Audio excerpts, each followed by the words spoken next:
Doctor Ambedkar ने कहा था, अगर हमारा समाज शिक्षित हो जाए और संगठित होकर कार्य करे तो दुनिया उसका कदम चूमेगी। मान्यवर काशीराम और बहन मायावती को देख लीजिए, भारत में ऐसा ही कोई जिला होगा जो उनके नाम से वाकिफ ना हो। सम्मानित साथियों, आईएएस अफसर जिसे देश के एक क्षेत्र, एक जिले के प्रशासन को संभालने की जिम्मेदारी मिलती है, आईएएस अधिकारी को लॉ एंड ऑर्डर ठीक रखने और देश के हित में फैसले लेने की शक्ति मिलती है।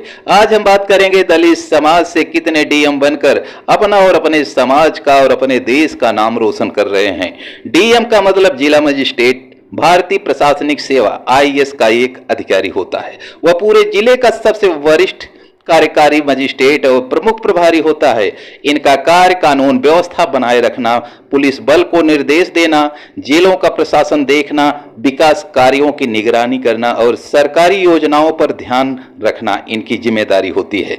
तो सम्मानित साथियों, दलित समाज से भी कई लोग डीएम यानी जिला अधिकारी बनकर देश की सेवा कर रहे हैं। भारत के पहले डीएम दीपक मीणा, इनका जन्म 17 जुलाई 1986 को हुआ था। राजस्थान के मूल निवासी हैं। 14 अगस्त 2014 से 10 अक्टूबर 2014 तक बुलंदशहर के सीडीओ रहे। फिर 19 अक्टूबर 2014 से 12 अप्रैल 2015 तक अलीगढ़ के सीडीओ रहे। इसके बाद आगरा, मैनपुरी और सहारनपुर के सीडीओ रहे थे।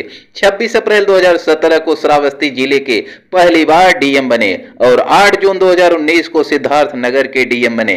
आईएएस दीपक मीणा 2011 बैच के पश्चिमी यूपी से इनका गहरा नाता रहा। पहली पोस्टिंग 2012 में अलीगढ़ में हुई थी।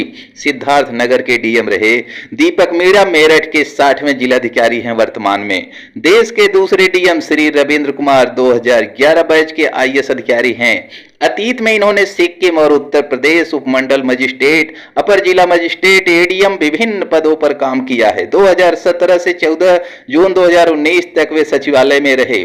2019 बुलंदशहर में डीएम, फिर झांसी में डीएम के रूप में कार्य किया। श्री कुमार ने अलग अलग रास्ते से 2 बार माउंट एवरेस्ट की चोटी पर सफलतम चढ़ाई भी की।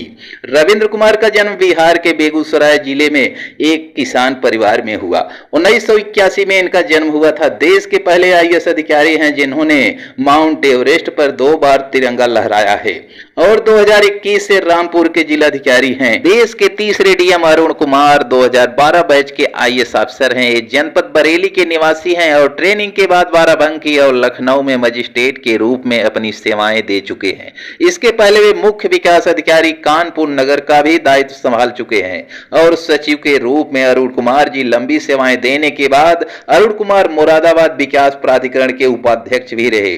उसके बाद 15 नवंबर 2019 में अमेठी के विवादित डीएम प्रशांत शर्मा के हटने के बाद अरुण कुमार अमेठी के जिलाधिकारी डीएम की जिम्मेदारी सौंपी गई। तब से अब तक डीएम पद पर बने हुए थे। उसके बाद वर्तमान में मऊ जिलाधिकारी रहे। नवागत जिलाधिकारी अरुण कुमार मऊ का चार्ज संभालते ही मऊ जनपद में एक बार फिर से लोग उत्साहित हो गए थे। देश के चौथे डीएम बने राजेश मीणा 2012 बैच के आईएएस अधिकारी हैं। पहली पोस्टिंग सहकारिता विभाग पटना में निबंधक सहयोगी समिति के पद पर पदस्थापित आईएएस अधिकारी राजेश मीणा को डीएम की कमान सौंपी गई। छपरा सारण जिले में राजेश मीणा जी का हर्षोल्लास के साथ सारण की जनता ने स्वागत किया। बिहार के राज्यपाल ने डीएम राजेश मीणा को सम्मानित किया। यह सूचना मिलते ही सारण वासियों में खुशी की लहर दौड़ पड़ी। अब छपरा के नए डीएम होंगे आईएएस राजेश मीणा।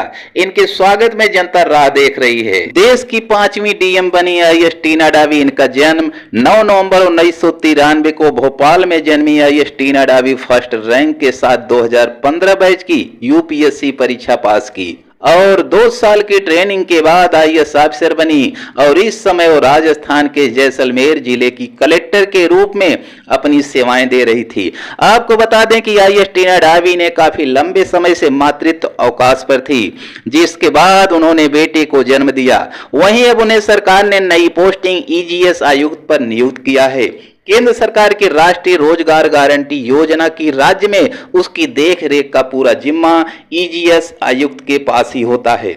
लेकिन आईएएस अफसर बनने से पहले सोशल मीडिया पर उनकी जात को लेकर चर्चा होने लगी थी और कहा कि टीना डावी ने जात का फायदा उठाकर एग्जाम में टॉप किया है।